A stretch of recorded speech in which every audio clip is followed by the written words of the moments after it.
Mariners are inching closer to that wild card thanks to the Mariners winning the series against the St. Louis Cardinals and the Minnesota Twins getting swept.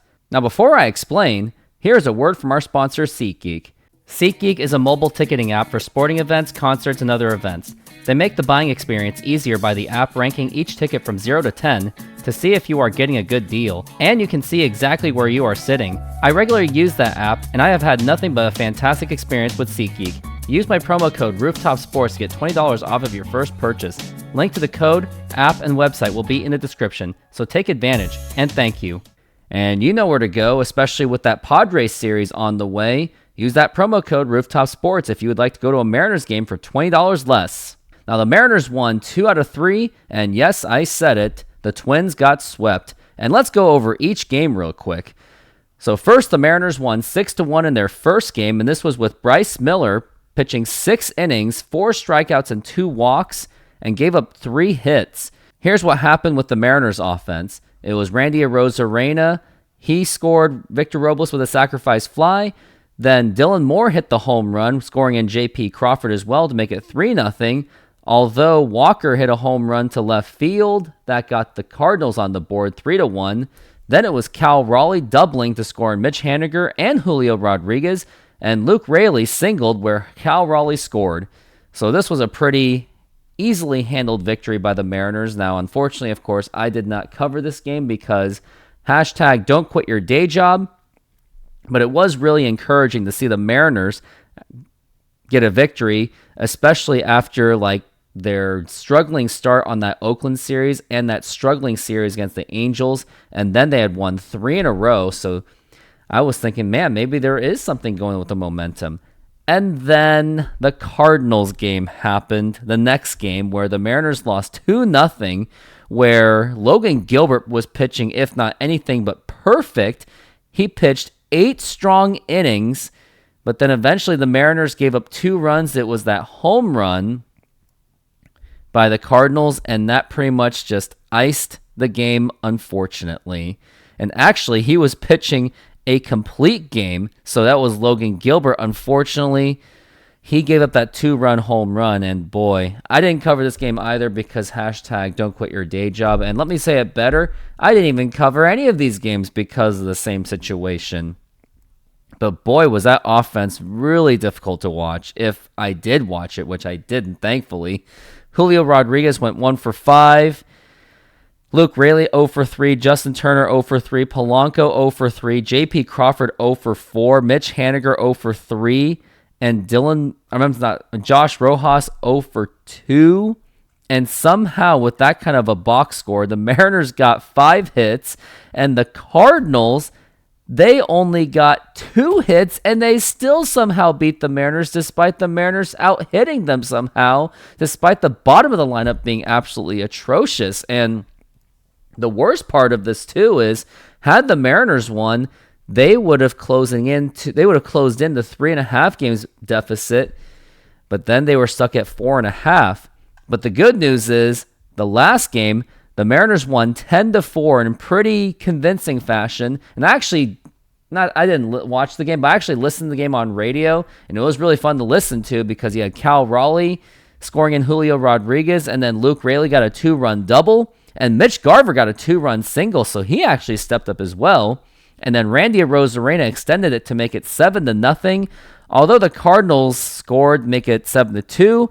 Jorge Polanco hit a 2-run home run to score in Justin Turner to make it 9-2. But then the Cardinals gave up 2 runs again to make it 9-4. But then Crawford, he doubled to score in Luke Raley to make it 10-4. And the pitching stat line for this one was Luis Castillo, unfortunately, pitched only 3 innings due to a hamstring problem. Hopefully he is okay. And if there is any word that you do hear out of this, please put it in the comments. Then was a bullpen day for the Mariners where Trent Thornton, he was pitching, then Taylor Saucedo, where both of them gave up no runs. It was unfortunately Edward Bizardo that gave up those 2 runs. He gave up the 2 runs because it was already Luis Castillo that already gave up the 2 runs, so he was pretty much already struggling, although he did get 3 strikeouts in those 3 innings. And then JT Chargois shut them down with 2 strikeouts. So, significance of this, Mariners closed it in within 3.5 games. Had they swept the series, and they should have, they would have been closing into 2.5 games, and this video would be slightly different, where Mariners catching up to the wild card wouldn't be such a crazy idea, and it pretty much was just as of a week ago, if not 2 weeks ago. So here it is right now. In the wild card leading, Orioles now are at 82 and 62, so that's pretty much already going to be handled. So it's going to be really about that third wild card spot that's going to matter the most, and that belongs to the Minnesota Twins right now. They have that third spot, and hopefully the Mariners will not only find a way to sweep the Padres, which they should, but hopefully Minnesota finds a way to lose the games. And who are they going to play next in those games? The next games, they're going to be playing against the Anaheim Angels. Great. Just great. So I don't think you'll be seeing a meltdown out of that anytime soon.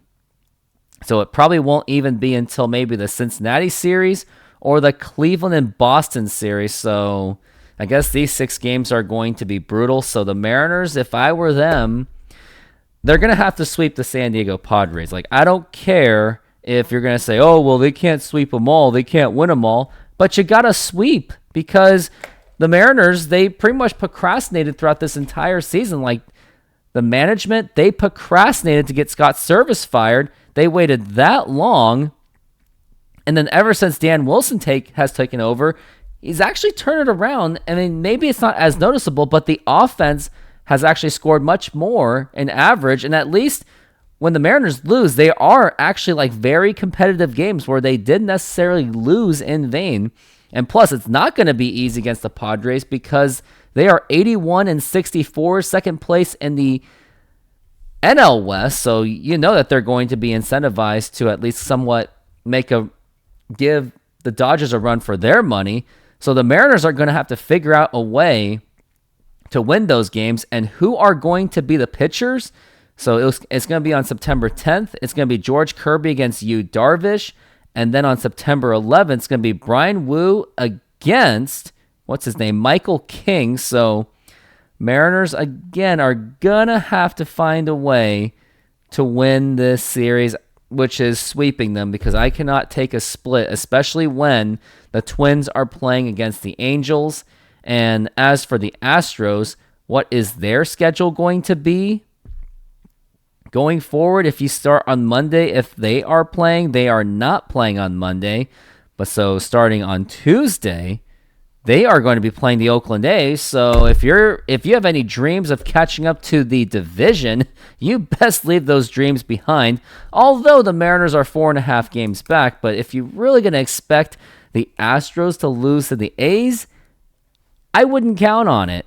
So best case scenario, it sounds like, just based off of the schedule of Minnesota and based off the schedule of Houston, Mariners will be lucky enough just to break even for this week. So it may not be until the Texas Rangers series where the Mariners might be able to pick up some legitimate ground.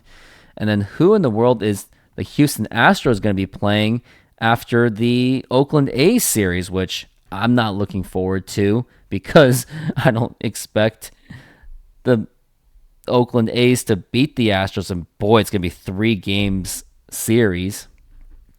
But Houston on that weekend, they're going to be playing at Angels. So once again, this doesn't seem to be the week for the Mariners to pick up any kind of ground. So Mariners, you're going to have to sweep out if you want to even basically just to break even. Any losses will make it more damaging and could lead to a collapse. So if the Mariners aren't careful, maybe this could be the week where their season could be over, unless the Astros and the Twins find a way to completely self-sabotage.